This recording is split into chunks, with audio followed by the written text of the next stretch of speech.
5 राज्यों के विधानसभा चुनाव जिन्हें लोकसभा के पहले सेमीफाइनल की तरह देखा जाता है, इस बार के ये चुनाव बेहद अनूठे होते जा रहे हैं। इस चुनाव में तमाम तरह की खबरें आपके बीच में आ रही होंगी, लेकिन आज मध्य प्रदेश और खासकर राजस्थान को लेकर के मैं एक अलग एंगल से आपसे बात करना चाहता हूँ।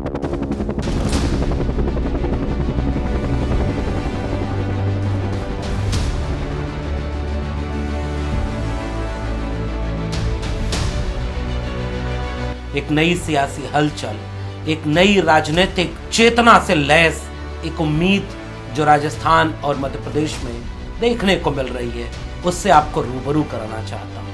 हमारे लिए सब कुछ कुर्बान कर दे, तुम बोलो कितना खून चाहिए? एक एक खून की बूंद तुम्हें दे दे, तुम गिफ्ट दोगे नहीं दोगे बताओ? पक्का यहाँ से वहां तक हर व्यक्ति की जबान पर रहे कि वोट हमारा, राज तुम्हारा।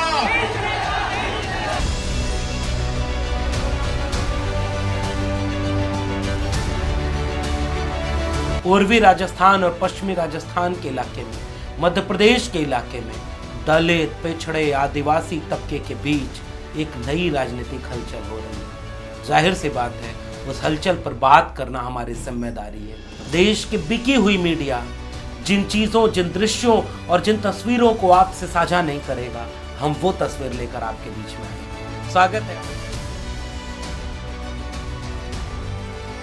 75 साल हो गए, मगर ऐसा क्या है कि आज भी हम भारत में रोटी, कपड़ा, मकान की लड़ाई लड़ रहे हैं, हिस्सेदारी, हकदारी की लड़ाई क्यों नहीं लड़ रहे? आप बताओ मेरे लोगों, तोला गुजर बहन के परिवार को क्या जवाब दो? आप बताओ इंद्र मेघवाल और जितेंद्र मेघवाल के परिवार को क्या जवाब दो? और आप बताओ लाखों लाखों नौजवानों को क्या जवाब दो? मैं एक चीज जानता कि हर जुर्म जाति की एक उम्र होती है, हर अन्याय की एक सीमा होती है और हर दमन का बंदोबस्त होता है। अब समय आ गया है साथियों कि ये जो दमन राजस्थान में चल रहा है, इस दमन को हमें कुचल के स्वाभिमान सम्मान।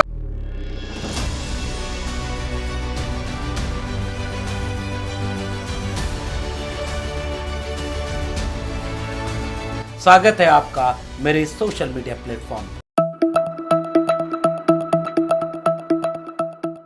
मेहनत इतने खामोशी से करो कि कामयाबी ही शोर मचाने लगे। आज मध्य प्रदेश और राजस्थान की सियासत में ऐसी ही एक बात लेकर आपके बीच में आया हूँ। देश की बिकी हुई टेलीविज़न मीडिया, अखबार, चैनल यह दिखाते हैं कि मध्य प्रदेश और राजस्थान में केवल 2 पार्टियां चुनाव लड़ रही हैं, जबकि ये पूरी सच्चाई नहीं है। हकीकत इसके इतर कुछ और भी है। इस देश में वंचित, शोषित, कमेरा लोग, जिसे बाबा साहब अम्बेडकर और मान्यवर कांशीराम ये कहते थे कि वंचितों का कोई अखबार नहीं होता और तुम्हारी बात लिखने के लिए कोई तुम्हें तवज्जो नहीं देगा, इसलिए अपनी मेहनत से अपनी जगह बनाओ, अपनी मेहनत से वो मुकाम हासिल करो कि एक दिन सबको मजबूर होकर तुम्हारी बात करना पड़ जाए। आज हम जिस शख्स पर, जिस राजनीतिक चिंगारी और उम्मीद की नई रोशनी पर बात कर रहे हैं, वो कुछ यूं ही है।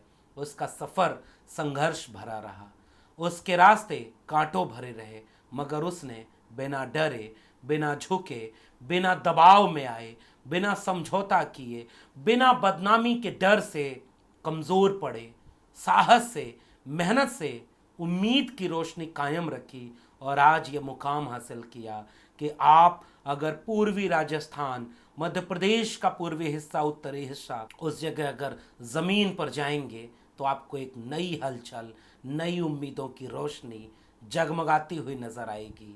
वो रोशनी नीले झंडे में लिपटे एक नई पार्टी जिसका नाम है आज़ाद समाज पार्टी कांशीराम, उसकी रोशनी होगी, जिसके नेता का नाम है चंद्रशेखर आज़ाद। भीम आर्मी की स्थापना करके पिछले 1 दशक में जिन नेताओं ने पूरे देश की राजनीति में अपनी पहचान हासिल की है, अपनी मेहनत से अपना मुकाम हासिल किया है, उसमें सबसे ऊपर एक नाम मिलेगा चंद्रशेखर आज़ाद का। और इसके चलते मध्य प्रदेश और खासकर राजस्थान के इलाके में इस आज़ाद समाज पार्टी ने अपनी हलचल से पूरे चुनाव को दिलचस्प बनाकर रख दिया है।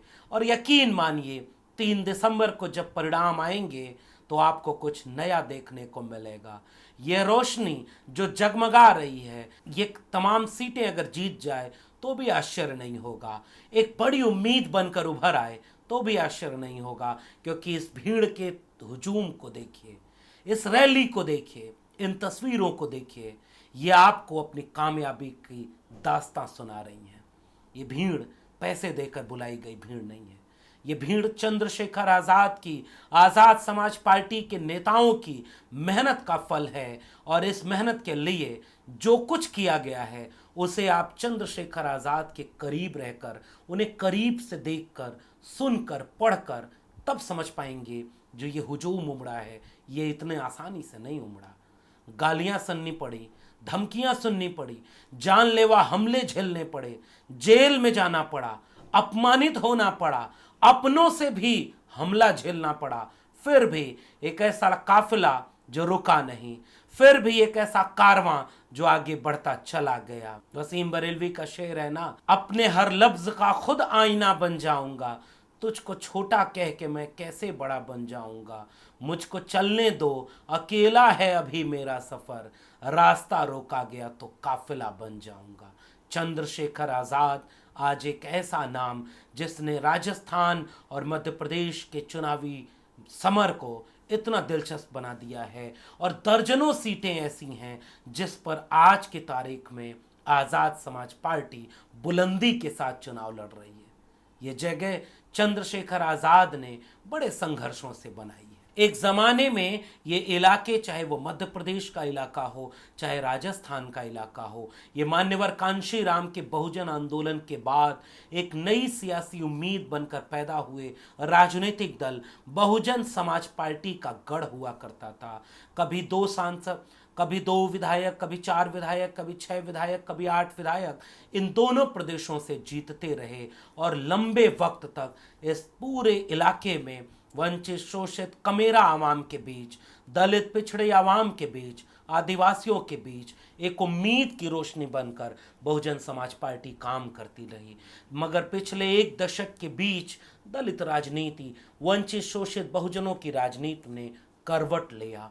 उस करवट में एक नया नाम उम्मीदों की तरह बनकर आया, और वो नाम था चंद्रशेखर आजाद। बहुजन समाज पार्टी की सुप्रीमो मायावती जी ने समाज के जिस हाशिए पर पड़े तबके से, जिस पायदान से खड़े होकर राजनीति का ये मुकाम हासिल किया, ये आजाद भारत में कोई सामान्य दास्तां नहीं है। जिस जगह से चल करके मायावती जी ने जो मुकाम बनाया, सरकार में रहकर जो काम किया, जो इतनी बड़ी आबादी की जिंदगी को बदल कर रख दिया, उसके लिए बहुजन समाज आज भी हाथी चुनाव चिन्ह को लेकर के भावुक रहता है। मगर अब राजनीति की उनकी शैली, उनकी कुशलता और बहुजन आंदोलन के बदलते हुए रूप ने चंद्रशेखर आजाद की जगह बहुत तेजी से बढ़ा दी, लोगों के दिलों में जगह बनाई। और इसकी वजह यह है कि जब सड़क पर कहीं भी लड़ने का आंदोलन हो, या किसी भी वंचित, शोषित, कमेरा आवाम के किसी भी शख्स के साथ, खासकर उत्तर प्रदेश, मध्य प्रदेश, राजस्थान, बिहार, हरियाणा, इन पूरे इलाकों में आप जहां कहीं भी एट्रोसिटीज की बात पाएंगे, कहीं भी हिंसा पाएंगे, दमन, शोषण, अन्याय पाएंगे, वहां आप 99% जगहों पर चंद्रशेखर आजाद को उस जगह पर किसी पीड़ित का आंसू पोंछते, किसी के गले लगाते, किसी के हक के लिए लड़ते, आंख में आंख डाल करके टकराते पाएंगे। इस वजह से चंद्रशेखर आजाद ने लोगों के बीच अपनी जगह बनाई। बहुजन नौजवानों की नई पीढ़ी ने इस तेवर को सलाम किया। उन्हें लड़ता हुआ दलित नायक अपना नेता नजर आने लगा। उन्हें आज जो तेवर की जरूरत थी, एक तरफ सवर्ण वर्चस्व वाली, धार्मिक सांप्रदायिक राजनीति वाली, जैसी ही दक्षिणपंथी ताकतों की सियासत मजबूत होती गई, समाज पर उसका असर देखने को मिला। क्या राजस्थान, क्या मध्य प्रदेश, क्या उत्तर प्रदेश, क्या बिहार, पूरे उत्तर भारत में आप पाएंगे कि जहां कहीं भी दमन, अन्याय, शोषण समाज पर दिखा, वहां लड़ता हुआ एक नायक की तरह एक नौजवान नेता नजर आया। इस चीज ने लोगों को चंद्रशेखर आजाद से जोड़ा है। और वहीं दूसरी तरफ बहुजन समाज पार्टी की अपनी राजनीतिक शैली ने उन्हें जनता से दूर किया। खुद बहुजन समाज के पुराने लोग, जिन्होंने अपने ख्वाबों में मान्यवर कांशीराम को लड़ते हुए देखा है, जिनकी पुरानी यादें बसपा से जुड़ी हुई हैं, आज भी उनके दिल में बहुजन समाज पार्टी है, मान्यवर कांशीराम है।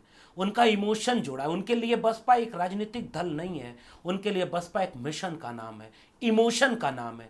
इसके बाद जो नई पीढ़ी के लोग थे, जिन्होंने मान्यवर कांशीराम को खुद नहीं देखा, जिन्होंने लड़ते हुए अपनी बसपा को नहीं देखा, उन्होंने लड़ते हुए चंद्रशेखर को देखा। इसलिए चंद्रशेखर ने तेजी से उस पूरे तबके के बीच अपनी जगह बना ली। तो ये दो बड़ी वजहें हैं। किसी भी अन्याय और हक अधिकार की लड़ाई, आप याद करिए, हम तो दिल्ली में हमने देखा है, जाने कितने मंच हमने साझा किए हैं। CA/NRC का आंदोलन हो, 13 पॉइंट रोस्टर का आंदोलन हो, संविधान बचाने का कोई भी आंदोलन हो, OBC समाज के आरक्षण बचाने का सवाल हो, संविधान को हक अधिकार दिलाने की बात हो, आप चंद्रशेखर को हर आंदोलन में खड़ा पाएंगे। चंद्रशेखर आजाद ने अपनी इस मेहनत से एक मुकाम हासिल किया और वैचारिकी में वो तेवर जो मान्यवर कांशीराम का तेवर था, उसे अपनी पार्टी के नाम में ही नहीं जोड़ा, अपने मिशन के काम में जोड़ा, और जिसका असर मध्य प्रदेश और राजस्थान में आप इन तस्वीरों में बखूबी देख सकते हैं। आज की तारीख में इस इलाके में आप जाएं तो इतना बड़ा हुजूम, इतनी बड़ी ताकत, इतने लोग दीवाने की तरह अपने नेता को देखना चाहते हैं। वो नई पीढ़ी के लोग जब हेलीकॉप्टर से चंद्रशेखर आजाद आते हैं, चश्मा लगाए हुए, तेवर के साथ जब अपने नेता को मूंछ पर ताव देते हुए देखते हैं, तो उन्हें लगता है कि हाँ, ये हमारा नेता है जो हमारे लिए बोलेगा, लड़ेगा और हमारी आवाज बनेगा। इन चीजों ने चंद्रशेखर को एक दिलों में जगह बना दी और इसका असर चंद्रशेखर आजाद के आने वाले वक्त में देखने को मिलेगा। खुद मान्यवर कांशीराम कहा करते थे कि पहला चुनाव हराने के लिए, दूसरा हारने के लिए, तीसरा जीतने के लिए लड़ना चाहिए। चंद्रशेखर आजाद ने भी कई चुनाव लड़े हैं, हारे हैं, कई चुनाव हराए हैं, और अब मुझे लगता है कि वो दिन आ रहा है जब वो जीतने के लिए चुनाव लड़ रहे हैं। और इसलिए यह हमारी जिम्मेदारी है कि बहुजन आंदोलन की एक ऐसी आवाज, एक ऐसी उम्मीदों की रोशनी चंद्रशेखर को आपसे रूबरू जरूर कराएं, जिसने उस पूरे इलाके में हलचल मचा दी है। पूर्वी राजस्थान के तमाम इलाके हैं और मध्य प्रदेश का इलाका है, कई जगहों पर आदिवासी समाज के लोग हैं, उसको लेकर के चंद्रशेखर ने लगातार ये काम किया है और अब वो समाज में अपनी जगह बनाते हुए दिख रहे हैं। और इस बीच एक और दिलचस्प रणनीतिक काम आज़ाद समाज पार्टी यानी चंद्रशेखर आजाद ने और किया, और वो रणनीतिक काम ये है कि राजस्थान के एक बड़े किसान नेता, एक बड़े जाट नेता, एक बड़े कमेरा के नेता हनुमान बेनीवाल के साथ उनकी राष्ट्रीय लोकतांत्रिक पार्टी यानी RLP के साथ ASP यानी आज़ाद समाज पार्टी ने गठबंधन कर लिया। और ये एक ऐसा तीर था जो कमाल का चला गया है। 77 सीटों पर राष्ट्रीय लोकतांत्रिक पार्टी चुनाव लड़ रही है बोतल के चुनाव निशान पर, और 66 सीटों पर राजस्थान में आजाद समाज पार्टी चुनाव लड़ रही है जिसका चुनाव चिन्ह केतली है। आपको याद होगा किसान आंदोलन के वक्त जब NDA में शामिल हनुमान बेनीवाल ने किसानों के मुद्दे पर NDA छोड़ दी, अपने इलाके में गए, किसान आंदोलन का नेतृत्व किया, सामने खड़े होकर किसानों के साथ लाठियां खाई, उनकी आवाज बने, और उसके बाद पिछले एक दशक में उस पूरे इलाके में हनुमान बेनीवाल ने अपनी एक जगह बना ली। आज हनुमान बेनीवाल की RLP और आजाद समाज पार्टी का एक ऐसा अलायंस जिसने एक रास्ता निकाला, जिन सीटों पर 40,000 से ज़्यादा जाट होंगे वो RLP चुनाव लड़ेगी, जहां 30,000 से ज़्यादा दलित होंगे वहां ASP चुनाव लड़ेगी। दोनों ने कई साझा रैलियां की, साथ जा रहे और कई अलग अलग रैलियां कर रहे। उनकी रैलियों में आने वाली भीड़, उनकी रैलियों में सुनने आने वाले लोग ये इशारा कर रहे हैं कि राजस्थान में सब कुछ केवल कांग्रेस वर्सेज BJP नहीं है, वहाँ कुछ नई रोशनी भी है। और मैं ये बात आपसे दावे से कह सकता हूँ कि जो मेन स्ट्रीम मीडिया है ना, वो हर लड़ाई को बाईपोलर दिखाती है। BJP को हराओ, कांग्रेस को जिताओ, कांग्रेस को हराओ, BJP को जिताओ, मगर भारतीय राजनीति केवल इन दो दलों से नहीं चलती। ये दोनों राष्ट्रीय दल हैं, लेकिन इनके इतर कुछ ऐसे मुद्दे, कुछ ऐसे सवाल, कुछ ऐसी राजनीतिक जमीन होती है जिसे इन दोनों के जरिए अपना नेतृत्व नहीं दिखता तो वो अपने बीच से नेता पैदा करती है। और इन पार्टियों को अगर आप करीब से नहीं देखेंगे तो असल में आप भारत को करीब से नहीं देख रहे। आपको अंदाजा ही नहीं है कि आप इस मुल्क के कमेरा आवाम की उस आवाज को नहीं सुन पा रहे जो असल में मध्य प्रदेश और राजस्थान के चुनाव में बुलंदी से अपना तेवर दिखाना शुरू कर चुकी है। जैसे मध्य प्रदेश के चुनाव में जयस एक संगठन है, लगातार आरोप लगा रहा जाता है इन पार्टियों के नेताओं को तोड़ा जाएगा, इन पार्टियों को बदनाम किया जाएगा, वोट कटवा कहा जाएगा। लेकिन याद रखिएगा, वोट अगर काटा न जाएगा तो उन लोगों के वोट का प्रतिनिधित्व लेकर कोई विधानसभा कैसे जाएगा जिनकी आवाज कोई विधानसभा में उठाता नहीं है। जिन आदिवासियों की आवाज कांति भाई उठाएंगे, वो आदिवासियों की आवाज अगर कांग्रेस बीजेपी उठाई होती तो एक नई पार्टी को लाखों लाख के जन समर्थन के साथ क्यों बनना पड़ता। जिस आवाज को आजाद समाज पार्टी के चंद्रशेखर आजाद और उनके नेता उठाएंगे, वो आवाज अगर ये दल उठाए होते तो ये हुजूम आजाद समाज पार्टी के पीछे क्यों होता, वो हनुमान बेनीवाल को अपना नेता क्यों मानता। इसका मतलब यह है कि क्षेत्रीय दल, ये जो आवाज है वंचित शोषित कमेरा की, ये है भारत की आवाज। ये भारत के लोकतंत्र को मजबूत करेगी। जब ये सदन में जाएंगे, जब ये अपनी आवाज उठाएंगे, इस देश के दलित पिछड़े आदिवासी जब बोलेंगे, तब भारत बोलेगा, तब लोकतंत्र मजबूत होगा।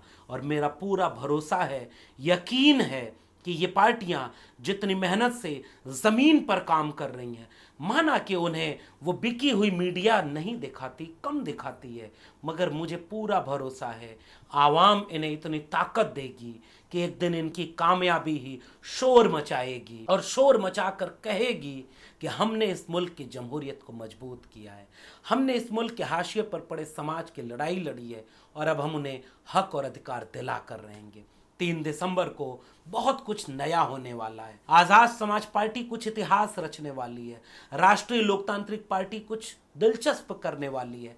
नजर बनाए रखिएगा और शौके दीदार अगर है तो नजर पैदा कर। अगर आपको भी भारत को देखना है तो अपने दायरे को बड़ा करिए, आपको एक अलग भारत दिखेगा।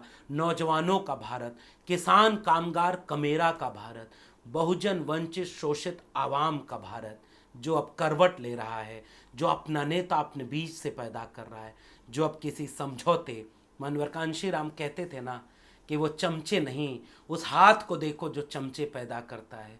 मैं उम्मीद करता हूँ कि आने वाला वक्त इन नए दलों का होगा, आदिवासी दलित पिछड़ों का होगा, इन कमेरा लोगों का, किसानों का होगा, और इनकी उम्मीद एक दिन रंग जरूर खिलाएगी। इस उम्मीद के साथ, इस शुभकामना के साथ, इन सभी दलों की कामयाबी की कामना करते हुए आपसे ये कहना चाहता हूं, दिल थाम कर बैठिए। 3 दिसंबर को मध्य प्रदेश और राजस्थान से कुछ नया आपको देखने को मिल सकता है। आपका क्या मानना है नीचे कमेंट बॉक्स में जरूर लिखिएगा। फिर मिलते हैं किसी और विशेषण के साथ, तब तक के लिए बहुत बहुत धन्यवाद।